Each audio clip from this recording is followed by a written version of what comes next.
গতকাল 9 জুন 21 বছর পর অস্ট্রেলিয়াকে ওয়ানডেতে হারিয়ে বাংলাদেশ দল তো একটা রেকর্ড করেছি, তবে এই রেকর্ডেই খুশি হয়ে গেলে চলবে না। এখন পালা ওয়ানডে সিরিজ জয়ের অস্ট্রেলিয়ার বিপক্ষে। আমরা সকলেই জানি 3 ম্যাচের ওয়ানডে সিরিজের প্রথম ওয়ানডে ম্যাচটা গতকাল 9 জুন অনুষ্ঠিত হয়েছে। এখনো কিন্তু দুইটা ওয়ানডে ম্যাচ বাকি রয়েছে, আগামীকাল 11 জুন এবং আগামী 14 জুন।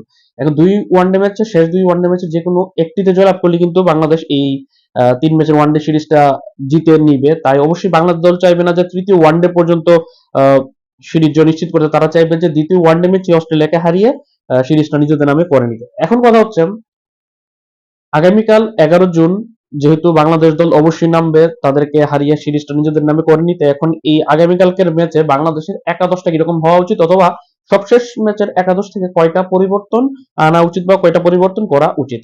আমরা যদি সবশেষ গত ম্যাচের একাদশটা দেখি, সেই একাদশের মধ্যে ওপেন করেছিল তানজিদ তামিম এবং সাইফ হাসানের মধ্যে তানজিদ তামিম কিন্তু 44 বলে 54 একটা দুর্দান্ত ইনিংস খেলেছে, সে তো থাকছেই।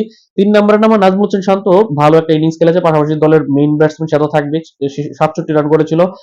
4 নম্বরের নামে লিটন দাস যদিও ভালো একটা পারফর্ম করতে পারেনি, মাত্র 7 রান করে আউট হয়ে গেছে, কিন্তু আমরা যদি তার এই ম্যাচের আগের সবশেষ ওয়ানডে ম্যাচটা যেটা খেলেছিল নিউজিল্যান্ডের বিপক্ষে এপ্রিলে চট্টগ্রামে, সেই ম্যাচের ইনিংসটা দেখি সেখানে কিন্তু 76 রানের একটা দুর্দান্ত ইনিংস খেলেছিল, সেই হিসেবে লিটন দাস টিকে যাবে, পাশাপাশি সে উইকেট কিপার ব্যাটসম্যান।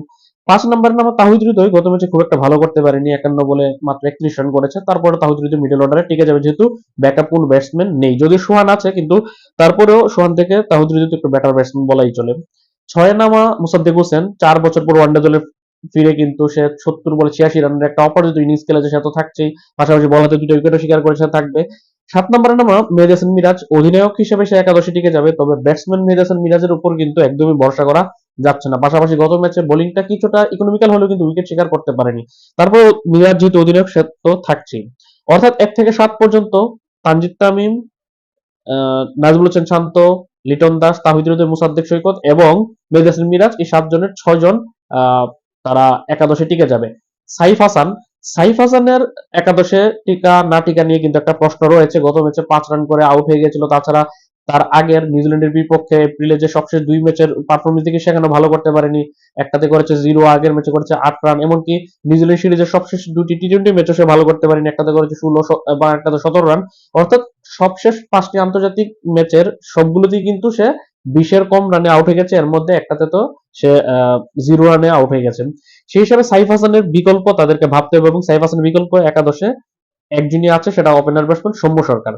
সৌম্য সরকারকে তারা চাইলে ওপেন করাতে পারতো, কিন্তু বাংলাদেশ দলের মধ্যে একটা কথা সবসময় চালু রয়েছে যে left hand right hand combination, যার কারণে কিন্তু তারা তানজিদ তামিম যেহেতু বাহাতি, তার সাথে সাইফ হাসান ডানহাতি, পারফর্ম না করলেও তাকে রাখা হচ্ছে, কারণ তাদের থিওরিটা হচ্ছে এটা, তামিম বাহাতি যদি তার সাথে সৌম্য বাহাতিকে নামানো হয়, 3 নম্বরে শান্ত বাহাতি, 3টা বাহাতি হয়ে যায়, যার কারণে তাদের টিম বোঝাতে অসুবিধা হয়। তবে বর্তমান এই যুগে এসে বা ডিজিটাল পারফরমেন্সের যুগে বা বর্তমান এই আহ, দ্রুতগতির ক্রিকেটে এসে এসব right hand left hand combination নিয়ে চিন্তা করাটা আসলে একটা বোকামি ছাড়া কিছু না। আমি মনে করি সাইফ হাসানকে ড্রপ করে এখানে সৌম্যকে সুযোগ দেওয়া উচিত।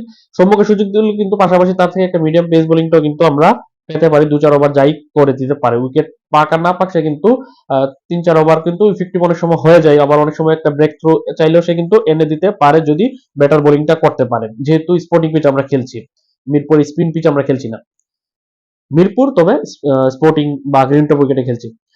একটা উইকেট একটা পরিবর্তন দরকার, সেটা হচ্ছে সাইফ হাসানের জায়গাতে সৌম্য সরকারকে নির্দ্বিধায় নিয়ে নিতে হবে।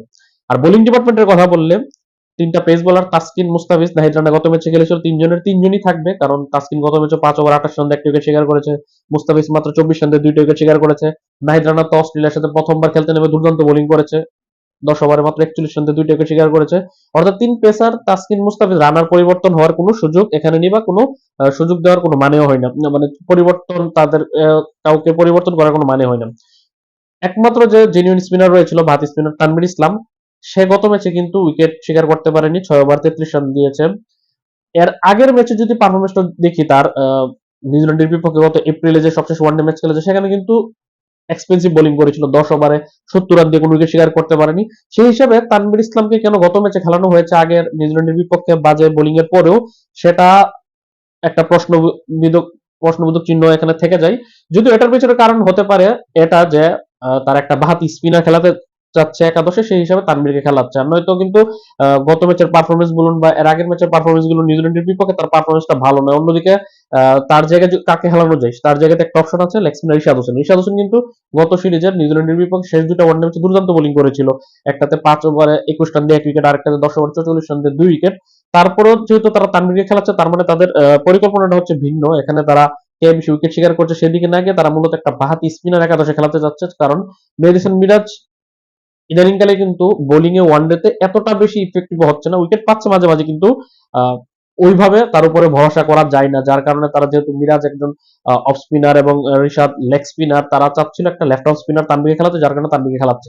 কিন্তু সবশেষ 2 ম্যাচের পারফরমেন্স বলে দিচ্ছে তানভীরকে ড্রপ করার সময় এসে গেছে। তার জায়গাতে লেগ স্পিনার ঋষাদকে খেলালে এখন ভালো হয়। পাশাপাশি ঋষাদকে খেলালে কিন্তু তারা 8 নম্বর পজিশনে একটা এক্সট্রা একটা ট্যালেন্টার একটা ব্যাটসম্যানও অ্যাড হয়ে যায়, ঋষাদ ব্যাটিংও করতে পারে। সেই হিসেবে আমি মনে করি এখনই সময় সাইফ হাসানকে ড্রপ করে ওপেনার সৌম্য সরকারকে খেলানো এবং বোলিং এ তানভীর ইসলামকে ড্রপ করে রিশাদকে খেলানো। এখন দেখার বিষয় টিম ম্যানেজমেন্ট কিভাবে ভাবছে। আপনি আমি যেভাবে ভাবছি সেভাবে তারা হয়তো বা নাও ভাবতে পারে। সেই হিসাবে তারা কি এই দুইটা পরিবর্তন করবে, নাকি একটা পরিবর্তন করবে, নাকি সেম একাদশ নিয়ে নামবে, সেটাই দেখার বিষয়। আপনার মতামতে, আপনার মত অনুযায়ী কয়টা পরিবর্তন একাদশে হওয়া উচিত সেটা অবশ্যই কমেন্টে জানাবেন, এবং কার পরিবর্তে কাকে আনা উচিত সেটা অবশ্যই কমেন্টে জানাবেন। পাশাপাশি আগামীকাল টস জিততে বাংলাদেশের কি আগে ব্যাটিং নাকি বোলিং করা উচিত সেটাও আপনি কমেন্টে অবশ্যই জানাবেন। পাশাপাশি ভিডিওটি ভালো লেগে থাকলে লাইক কমেন্ট শেয়ার করতে ভুলবেন না। পাশাপাশি যারা ফেসবুক থেকে দেখছেন তারা ফেসবুকে ফলো দিয়ে রাখবেন চ্যানেলটিতে, আর যারা ইউটিউব থেকে দেখছেন তারা ইউটিউব চ্যানেলটি সাবস্ক্রাইব করে পাশে থাকা বেল আইকনটি প্রেস করে দিন। আল্লাহ হাফেজ।